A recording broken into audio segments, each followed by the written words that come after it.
Sir, இப்போ 2026 தேர்தலில் அதிமுக ஒன்றிணைஞ்சாதான் வெற்றி பெறும், ஆட்சி அமைக்க முடியும்னு சொல்லி ஓபிஎஸ் வந்து சொல்லி வராரு. அதேபோல எது உங்களுக்கு எதிராக இருக்கவங்க சொல்லிட்டு வராங்க. தயவு செய்து இனிமேல் இந்த கேள்வியை தவிர்த்துக்குங்க. ஏனென்றால் உச்சநீதிமன்றம் சரி, தேர்தல் ஆணையம் சரி, அனைத்து இந்திய அண்ணா திராவிட முன்னேற்ற கழகம், எங்கள் பகுதியில் இருக்கிற அனைத்து இந்திய அண்ணா திராவிட முன்னேற்ற கழகத்துக்கு அனைத்து அங்கீகாரம் கொடுக்கப்பட்டு விட்டது. திரு ஓபிஎஸ் அவர்கள் அடிப்படை உறுப்பிலிருந்து நீக்கப்பட்டவர், கட்சியில் கிடையாது. அதிமுகனா எங்கள் தரப்பு தான் அதிமுக. நீ இது 1 போச்சு 2 போச்சு 3 போச்சு அதெல்லாம் பேசாதீங்க தயவு செய்து. நடந்து முடிந்த நாடாளுமன்ற தேர்தலிலே அனைத்து இந்திய அண்ணா திராவிட முன்னேற்ற கழகம் 1% வாக்கு கூடுதலாக பெற்றிருக்குது. 2019 நடைபெற்ற நாடாளுமன்ற தேர்தலை விட 2024 நடைபெற்ற நாடாளுமன்ற தேர்தலில் அனைத்து இந்திய அண்ணா திராவிட முன்னேற்ற கழகம் 1% வாக்கு அதிகம் பெற்றிருக்குது. கூட்டணி பலம் குறைவாக இருக்கின்ற அந்த நேரத்திலே அதிக வாக்குகளை பெற்ற கட்சி அதிமுக கட்சி. அதனால் இந்த ஊடகமும் பத்திரிகையும் அருள்கூர்ந்து நான் கேட்டுக்கொள்கின்றேன். இனி இவர் இருக்கிறார் அவர் இருக்கிறார் அவரெல்லாம் இல்லை, உங்களுக்கு எல்லாமே தெரியும். நீ வேணுமெனே பரபரப்பான செய்தி வருவதற்காக இந்த கேள்வி கேட்குறீங்க. அவர் பேசுறதுக்கெல்லாம் நம்ம பதில் சொல்ல முடியுமா? சட்ட நீதி என்ன இருக்குது? சட்ட நீதி என்ன இருக்குது உங்களுக்கு தெரியுமில்ல?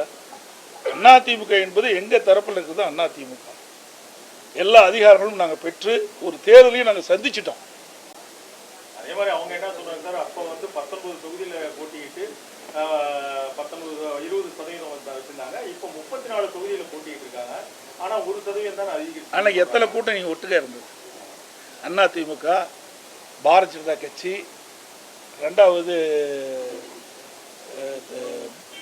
பாட்டாளி மக்கள் கட்சி, இப்படி பல கட்சிகள் எங்களோடு இருந்த காரணத்தினாலே அதிக வாக்குகள் பெற்றோம்.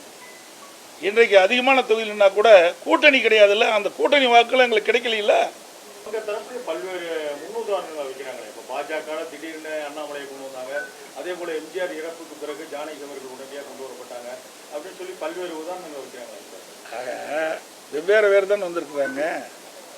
அண்ணாமலைங்கிறது அவர் ஒன்றும் அரசியல் வாரிசு கிடையாது. ஆனால் திரு ஸ்டாலின் அவர்கள் யார்? திரு கருணாநிதி அவருடைய மகன்.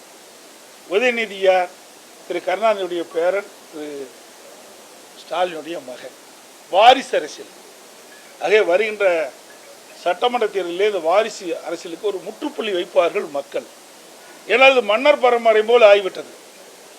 ஆட்சி அதிகாரம் ஒரு குடும்பத்திலே சிக்கி தமிழகம் சின்ன பின்னம் ஆவதற்கு மக்கள் ஒருபோதும் இடமளிக்க மாட்டார்கள் என்று நான் நினைக்கின்றேன், கருதுகிறேன்.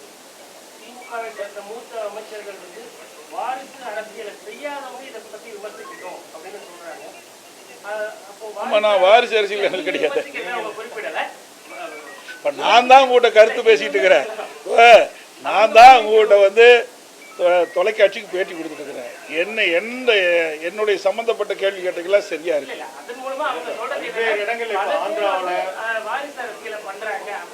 அப்படின்னா வெவ்வேறு பேர் தப்பு பண்றாங்க, அதே தப்பு இவர்களும் பண்ணுவாங்களா?